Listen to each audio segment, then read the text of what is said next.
super busy, and I hope all of you are awesome and having an amazing day. And we're just going to start this on... Oh, wait, well, I'm trying to do Instagram, but it's taking a picture of the wall. I understand why it does that. Okay, perfect. Good. Hold on one second. All right, Instagram is up, and well, everybody's up. Okay, so we're here also on the main feeds. So good morning, everybody, and I hope you're also all having an amazing morning. John, what's up, brother?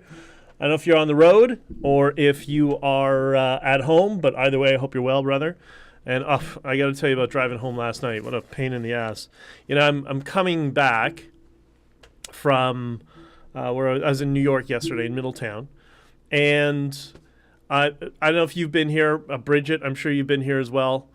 And I'm right outside of Buffalo. I'm just, I don't know if I was on 290 or 90. I was right about the time when both intersections interact.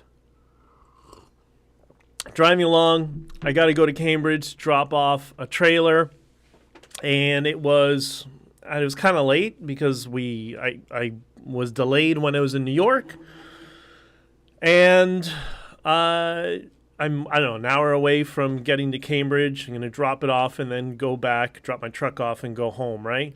And then I hear really loud, a loud ass hissing in the truck, and I'm like, for frick's sake, what happened now? And welcome to Trucker Life. This is the sort of stuff I'm sure John and Bridget, you've been here before. And so I'm looking at my air gauges, and I see my front air tank very, very slowly, which was good. At least it's starting to go down. So clearly I sprung some sort of air leak, but didn't seem to be all that bad because it wasn't very, very rapid. It took, I don't know, about a minute or so for the cut in the trigger on the compressor.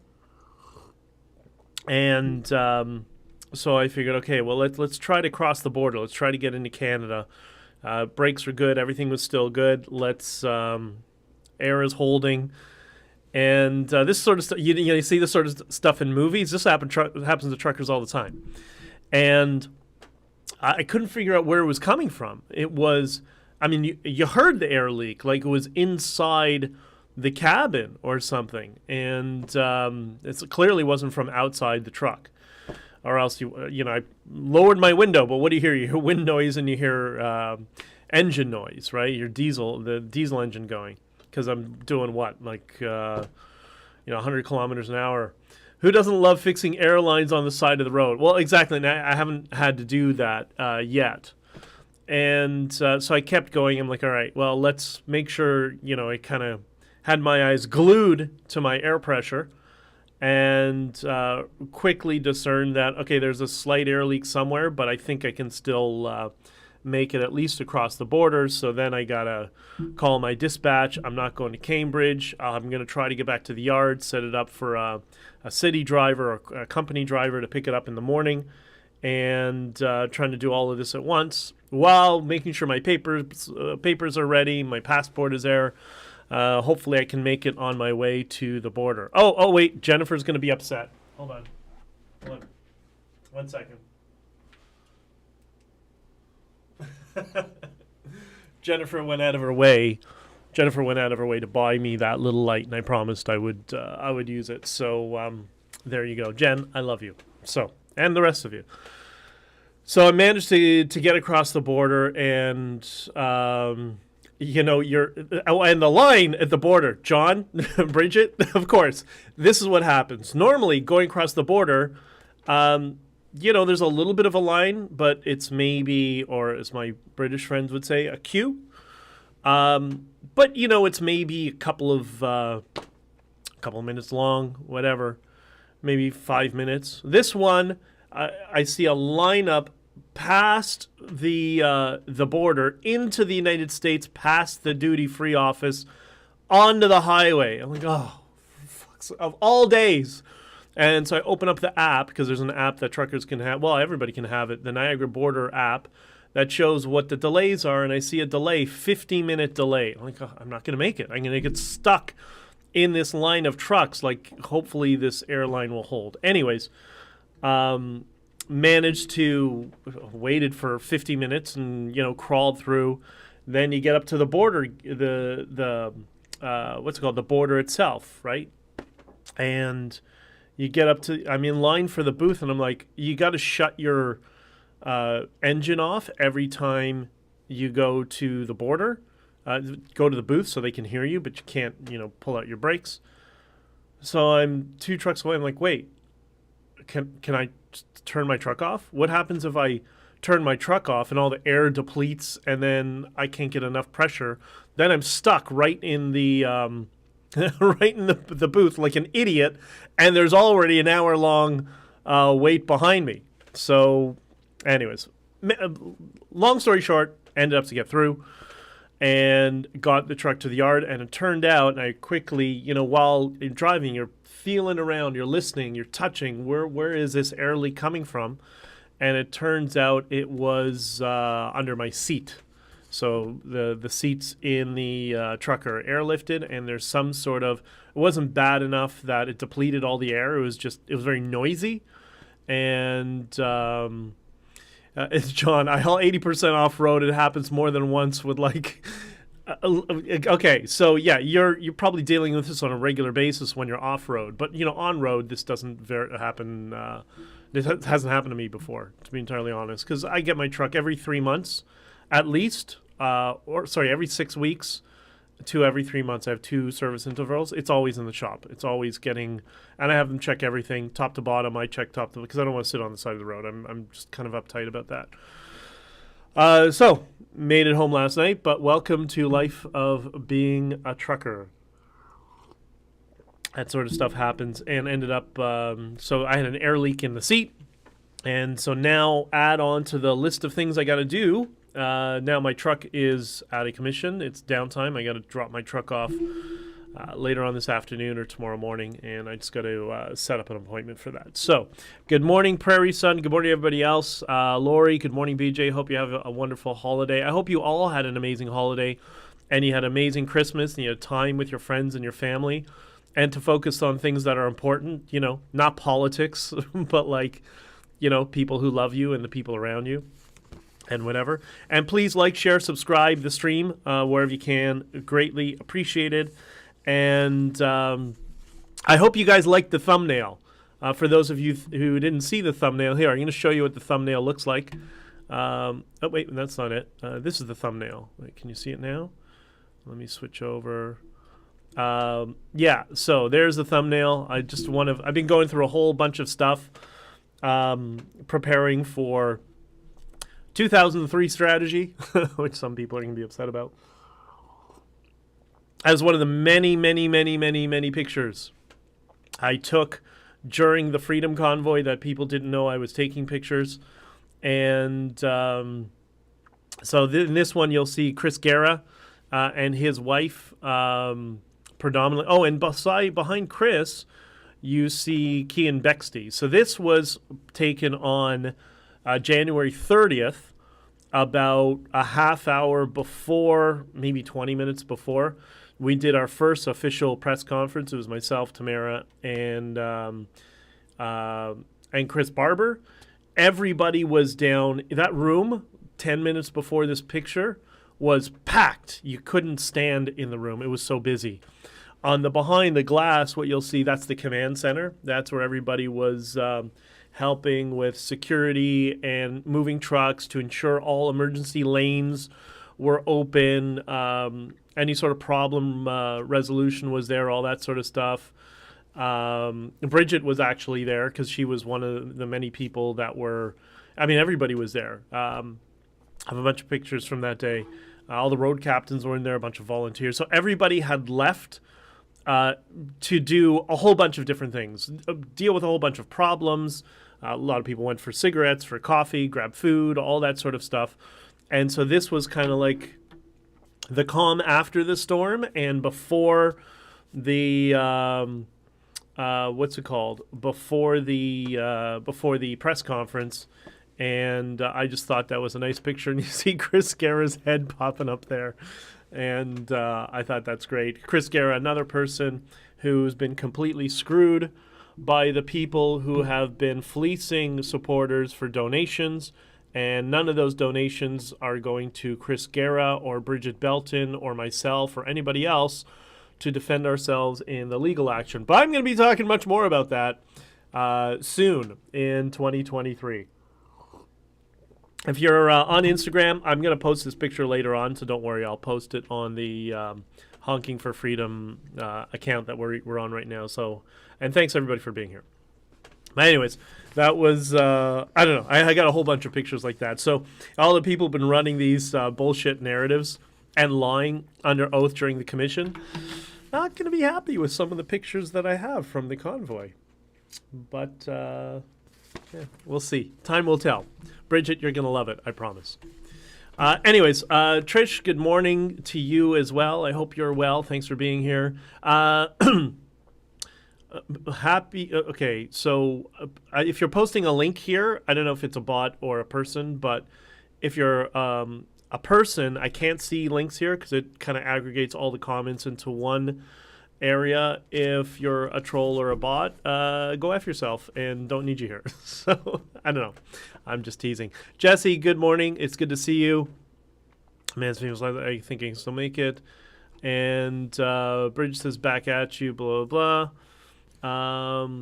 Just an easy fix my seat was a line or airbag. Yeah, it was one of the two. It's just I have, I'm trying to get back to Toronto as quickly as possible. It's late at night. It's cold outside, obviously, and whatever. Oh, Julie, good morning from Niagara Falls. That's exactly just outside, well, just south of Niagara Falls in Buffalo is when I had my air leak last night. But so I might have, I almost was considering, where am I going to have to shack up on the side of the road in Niagara Falls? But luckily I didn't have to. But anyways, thanks for being here, everybody. I really do appreciate it. I'm going to make this kind of a little bit short today just because I got to go to a funeral that I had mentioned in my last stream. Longtime family friend who had passed away. Somebody a couple of years older than I, which is kind of scary. You know, you get to that age when your people around your age are starting to have heart attacks, and you're like, what? That can't happen. So I don't know. You know, try and focus on. I can't do much exercise, but because of my ankle still, but which hurts quite a lot. But keep yourself in shape, everybody. It's important. All right, so I did a video yesterday on TikTok, and it's response to a bunch of things going on around Jason LaFarce. Jason was kind of the guy behind the scenes of Canada Unity, keeping things in check. He was the reasonable guy there, a really nice guy, and been speaking to him for quite a long time, for many, many, many months. And Jason, you know, his heart's in the right place. He's doing his best to kind of keep everybody, you know, dialed down, and no, let's resist anxiety. Let's stick together, focus on loving each other and freedom and peace and all that sort of stuff. A really good dude, and I didn't realize the degree of his technical prowess in terms of computer programming, how much he had done when he was part of what's it called? Canada Unity was the organization. Which, talk about an organization, I mean, Bridget, you were there, how much problems. We had multiple organizations that were doing nothing but causing issues during Freedom Convoy. That was one of them, and it's not so much the people and the group, but it was, in that case, I call him Angry George Lucas, the guy at the top who's just a maniac. And luckily, people like Jason and others were around there to get him to calm the F down. You saw his testimony in the commission. You can see why he doesn't understand complex situations, strategy, how politics works, how the legal system works. Like, he has no clue, but he likes to talk. He's rather mouthy. There's no shortage of mouthy people around, but it is what it is. So anyways, Jason did a video a few days ago explaining that he had left, and that Mr. Angry George Lucas has now not joined, but he is now collaborating with Antifa. So, yeah, you heard that right. He's now collaborating. This organization that was a nightmare to us in Ottawa, that I said many times, just stay away from them. They're a problem. Like a bunch of us felt the same way. Not them, but particularly that individual that just want, like there's many of these people in this world that just want to be famous for the sake of being famous. They have the Paris Hilton disease. Although Paris Hilton is quite intelligent, they're that without the intelligence, right? John says, when I called out James B., that's Angry George Lucas, Jason tried saying I was power tripping. Glad to hear he's come around. Yeah, maybe. I think, I don't know. I love both of you guys, so I don't want to, make any assumptions, but I just know what my relation has been with him. And it's been good. So if that's the case, I do apologize, John. I love you, brother. I'll talk to Jason about it. I'm actually going to call him later on today about some stuff. But yeah, that seems to be, and Tamara had told me that this guy, Angry George Lucas, was a nightmare at the 2018 Convoy. Same thing. So we already knew that this person was problematic, and continued to do so. And I haven't watched his whole testimony at the commission. I tried to watch like 10 minutes of it, and I just kind of like, oh my God, how society functions sometimes is just kind of surprising, when you see stuff like that. So anyways, so the point is, why am I bringing this up? Why do I care about, these kind of irrelevant, egomaniacs that are desperate to be in front of the camera? The reason I'm bringing it up, the only reason, is because I keep hearing about this has been going on for now 8 months. There's going to be another convoy. There's going to be another convoy. There was that idiot, the RCMP auxiliary officer, Marcus Ray, or whatever his name is, because he changed his name 30 times. He's running another convoy, and they're going to go to the courthouse. And then every other day, there's some other moron. I'm going to do another convoy. No. There's no convoys. There's nothing. There's no convoys. There's nothing. There's just egomaniacs who are desperate for attention, who want to be in front of the camera. And they don't understand the amount of responsibility that comes with that, right? Like I knew in Ottawa, if I said the wrong thing, that the police and government would get adversarial and would put at risk the truckers, which is why I always focused on peace, love, and freedom until that idiot lawyer came and did the exact opposite and did, I call him Pat King in a suit. No offense to Pat King. But, the rhetoric that everybody's losing their minds over in the media is exactly what came out of the idiot in the suit, right? So all of these idiots, you kind of just try to ensure that they don't become kind of the mindset or the overarching kind of emotional narrative of the trucking convoy. But all of those type of people have been trying to another convoy. No. We just finished the commission. We have a report coming out. There's going to be an election in the fall. There's no convoy. I think everybody, what they should be doing is celebrating the convoy in February, right? They should be focusing on bringing people together in their neighborhoods, in their towns, having barbecues together. I think we should do it on Valentine's Day. We show that Canadians focus on love while the Trudeau government focused on violently oppressing and beating peaceful protesters. That's the contrast, that the Canadian, the Freedom Convoy and the Canadian people who unified, that's the future of Canada. That's the identity of Canada. And I would just hope that as many people as possible will work towards making that sort of thing happen across Canada on Valentine's Day this year in cities and towns across the country. That's what we need to do. But there's no convoy. There's no more convoy. There's no need for it. Now I'll explain a couple of things. So first, let's focus on what did the convoy achieve. And there's a reason I want to bring this up. It freed us of mandates, right? It freed us of all the provincial mandates. It freed us of Doug Ford's communist digital passport that he had in Ontario. It freed us of the mask mandates. Notice you were just at Christmas and you weren't factoring how many people you could allow in your home, that it was free and open to your entire family, right? So we achieved that. We have no more ArriveCan app. It took the federal government 6 months to pull its head out of its ass entirely, but that's what the morons in politics are like anyways, right? And followed by hashtag nothing to do with truckers, when it had everything to do with us. And yes, of course, I get it. The political class, the authoritarians, they're always going to be there, and yes, they'll try to do this again in some way, shape, or form. But I think they're going to be a lot less brazen than they were during COVID, and I would caution them to very much not be quite so brazen.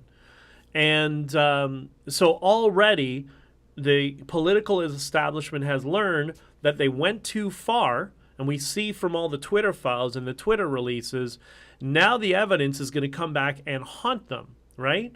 So we're in a good position as part of the whole freedom movement and the freedom convoy. We need to sit back and watch the whole house of cards collapse around all these idiots in politics. Right now is the time to wait and come together and support each other. As well, I encourage people to reach out to people on the other side. That's what this book is for. You see this on Twitter. Elon Musk is trying to do this with the Twitter files, to get out of the silo of being either right-wing or left-wing. I'm not saying you shouldn't be conservative. Yes, you should be. But we should be focusing on being empathetic and reaching out to people on the left. That's what I've been trying to do. That's why Russell Brand had me on his podcast. I have another podcast coming up a bunch of them coming up in January. Same sort of idea. It's not politically partisan, because now is the time that while the house of cards is collapsing around all the opportunist scum in our politics, now we can all start to reach out to everybody, and you're not going to get everybody. Obviously, there's going to be people on the political, let's say, left or political establishment that are always going to be hardened.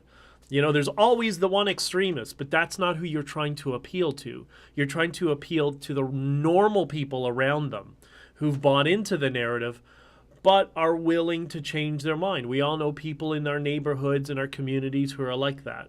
That's who we need to reach, and that will take time, and it's slow, and it's laborious, right? But if you think changing people's minds should be exciting, then you're doing it wrong. It's like investing. Investing should never be exciting. It should be boring. If it's exciting, you're doing it wrong, and you end up like Sam Bankman-Fried, criminal. Anyways, but the other thing is, a Convoy 2.0, what would that accomplish right now? What are you protesting? We don't have mandates. Yes, I understand they're always going to be there. We get that. But we don't have mandates now. We don't have ArriveCan now. We hear the rumblings around CBDCs and digital ID and all that sort of stuff, right? Do we have them? No.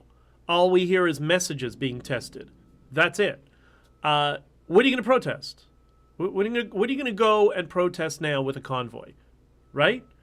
You don't like the government? I don't like the government either, right? That's why you have elections. So give it time. It is a slow process. It kind of sucks. I get it. Especially if you're in certain towns in Western Canada and in Alberta where your economies have been decimated.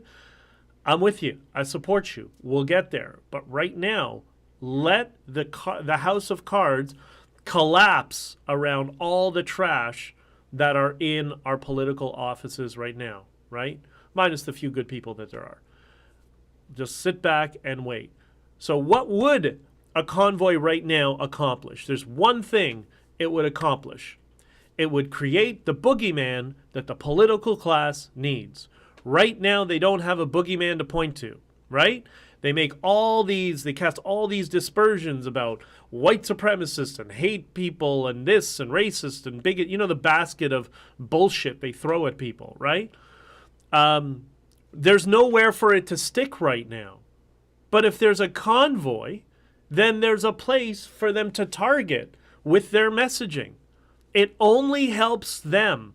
That's why people affiliated with the government and the political class, or aligned with the government and the political class, have been desperate to create another freedom convoy or another trucking convoy since the end of March up until now. They've been trying it repeatedly, and everybody has been amazing. You've all been so amazing when you didn't take the bait.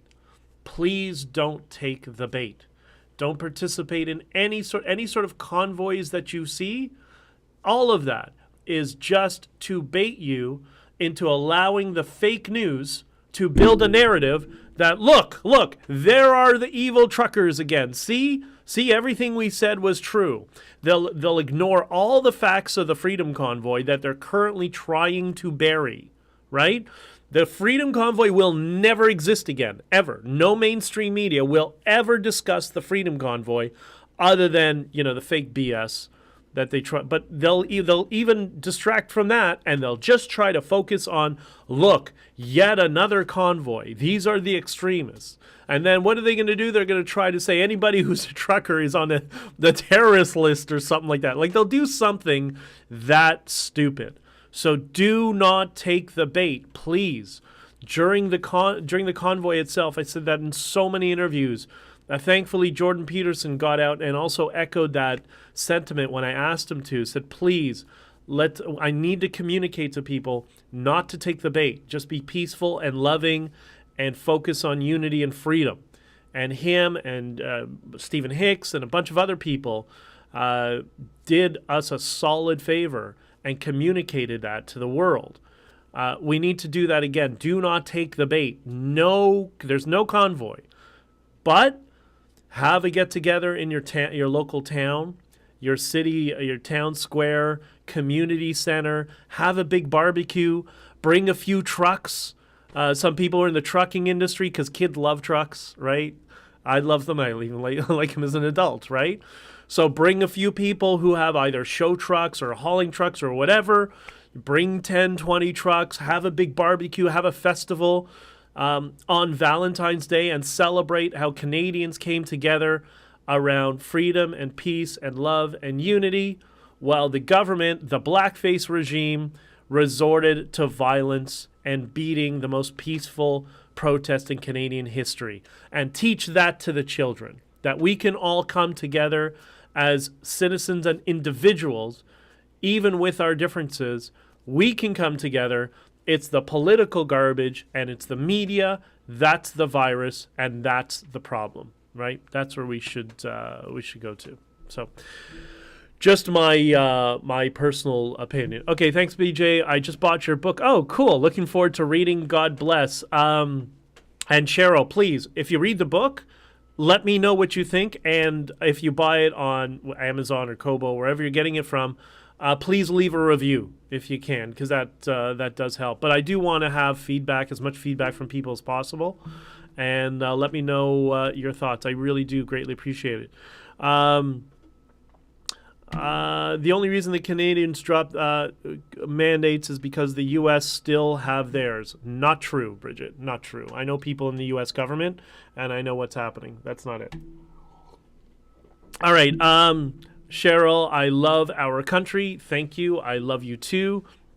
The convoy exactly, Bridget. The convoy to Manitoba has no meaning and no reason. Well, it does have one reason. It has one reason, which is to create a boogeyman for the government and to get all the pressure off of the political class right now, who are trying to sell this fake narrative through the corporatized media, who they fund, to say either liberals, the truckers were violent and it was Mad Max and killing in the streets, or on the other side of the aisle, the opposition, to say, oh, it was peaceful, but it got out of hand. Also a lie. And if you have any other convoys, then all that's going to do is give more power to these scumbags in the political class. They do not need more power. We need to ensure they have less power. They need to be following us, the citizens, because they are servants. They are our servants. And that's part of the lesson we need to teach them in 2023. So, anyways, and I think we'll do it. I think, I believe, from what I've seen, that we are, and this is going across the U.S. and Canada and talking to people all over the place, we're the majority. I hate to tell them, a fringe minority. No, we're the majority. Most people just want to be left alone and work and raise their family, do their hobbies, have the government out of their lives. And that's what we represented in Ottawa. That's what we were fighting for. So we are the overwhelming majority. The only people we don't represent are people within the political structure who either are leading parties, working for parties, staffers in parties, or staffers in the government. Everyone else we represent. And that's just the reality of how things are. So it is what it is. Okay. I hope you don't mind. I hope they didn't come off as like a rant. It's more of like a concern for all of you. Like, I don't want anybody to get in trouble. I mean, we're now in a position where we just had Christmas. We're having New Year's. We don't have masks. We don't have all this nonsense. Will they try it again? They're going to try messaging again. I don't think they're going to do it this season. We'll see in the future. But right now, we have our freedom. We will always have to fight for freedom, or at least be vigilant and be prepared and ready to fight for it. But right now, we don't have to fight. Right now, it's amazing. Right now, we need to be with our friends and our families. We need to enjoy all the good things we have in our lives. We have to show gratitude to all the people who contribute to our lives, and even show gratitude to the idiot in your neighborhood you don't like, who's always a pain in the ass. You know what? Be good to them over the holidays. You might see they might change, right? Bridget, okay, BJ, so let's bring our trucks out to Southwestern Ontario for a memorial and freedom get-together, balls in your court. Yeah, we should do. I want to do something like that. I don't know. Bridget. I've been trying to call you for a week. I've been so busy, by the way. Especially with this funeral I got to leave for in a few minutes. Give me a couple of days, Bridget. We'll talk, and I think you could kind of spearhead this and lead this, since you played such a pivotal role in the Freedom Convoy. Let's just get let's get as many people together around Valentine's Day and do something. And let's show the political class how unified Canadians can actually be. I think that would be an excellent message. Cheryl, PJ, you're a light in the darkness. It's not me. It's all of us. It's all of us, right? I'm just a cog in the wheel, if you will. And I couldn't do any of this with all of you. All I did was try to put together this book. So all of you will have something that you could, this book right here, honkingforfreedom.com. So all of you have something that you could give to people that maybe are on the fence around the freedom. Those are the best people. The people who are on the fence, who aren't sure and just didn't really they only got the mainstream narrative, but they're open-minded to it. For those on this book here. Those people, those are the best people for this book. Because if they're at least open-minded, then this book, I think, will change their mind. The hardened, extremists who work for the Conservative Party or the Liberal Party or whatever, or the PPC, because they were no friends of ours either. The hardened people in the political class, that's not going to change them, right? But the people who are open-minded and like, yeah, maybe I don't really know much about it, give them this. This will open their minds, I promise you, and it'll do a lot to help people. So, anyways, and all of us, we need to be Canadian. Yeah, remember Molson? I am Canadian. Growing up in the 80s, or in the 90s, I think it was when it was most popular. That slogan for Molson Canadian, I am Canadian. I think we need to focus on that. And since Molson's has forgotten that they are Canadian, maybe we can remind them.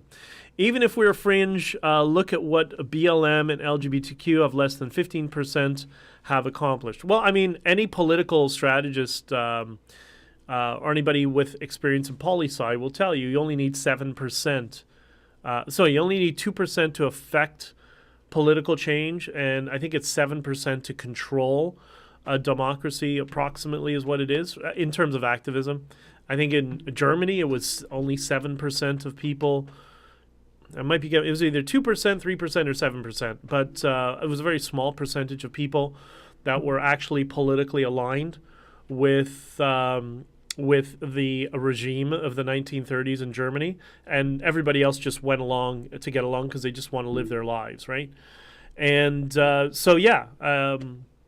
it is what it is. But I can tell you we are the overwhelming majority, and this is why it's blowing up in the face of the fake news media, and while they continue to destroy their credibility, and we're going to help them, right? And it's not just, and by the way, it's not just, corporate news that does fake news media. There's also a bunch of independent news that's complete bullshit. There's a lot of that too. So we got to be honest that it's happening across the board.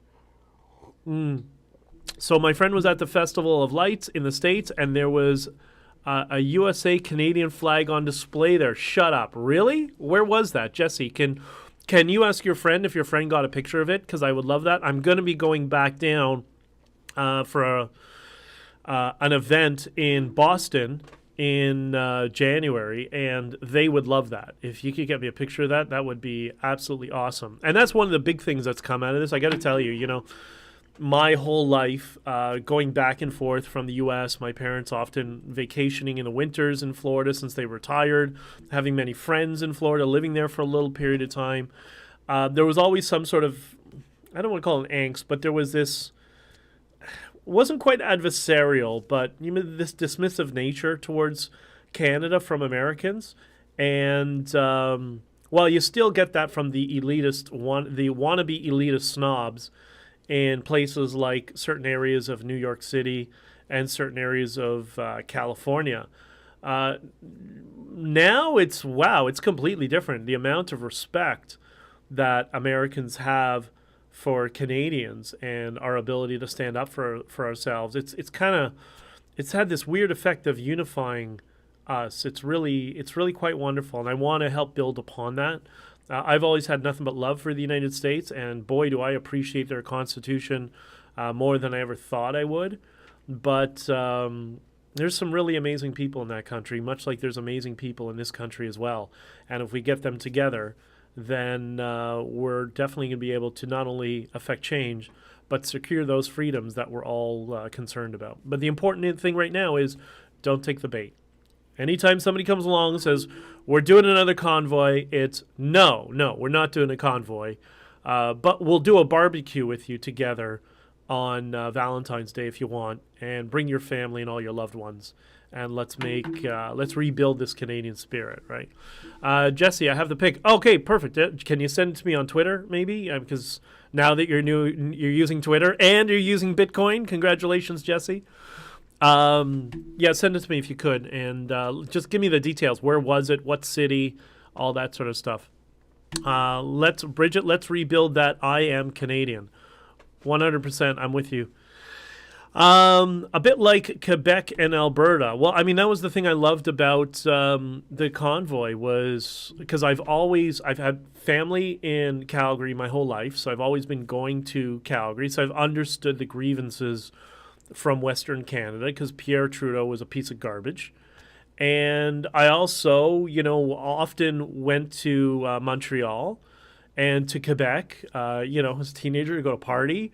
But I loved Quebec. I loved, people, they don't talk to you in English. Yes, some people, but most people are good everywhere, right? Quebec City, I love. Been to Chicoutimi. And I love Quebec. I've always loved both. And it always bothered me that there was this perceived anger between people on other sides. Like, no, that's just the politicians. That's just the political manipulation that they use against us. But Canadians themselves, when there's no political operatives there, we all get along, get along together quite well. And it was so nice to see that in Ottawa during Freedom Convoy. And for me, that was, I feel like, I'm sure we all feel like that, Bridget. I'm sure you feel this way too, as does everybody else, as does Tamara and Chris and everybody else. I'm sure we all feel like we've accomplished something significant in our lives, and seeing all these people coming together. And it was great. So, all right. Jessie is a Twitter expert. Yes, she is. She's a Twitter expert. And a Bitcoin expert. So congratulations, Jesse. Okay, I got to run. I got to go get changed and throw on a suit and go to pay my respects to my friend and his family, or all my family. It's anyways, difficult time for them, and I feel bad for them. So you're all in my heart. I love all of you. I appreciate all of you. Thank you for everybody, for all the...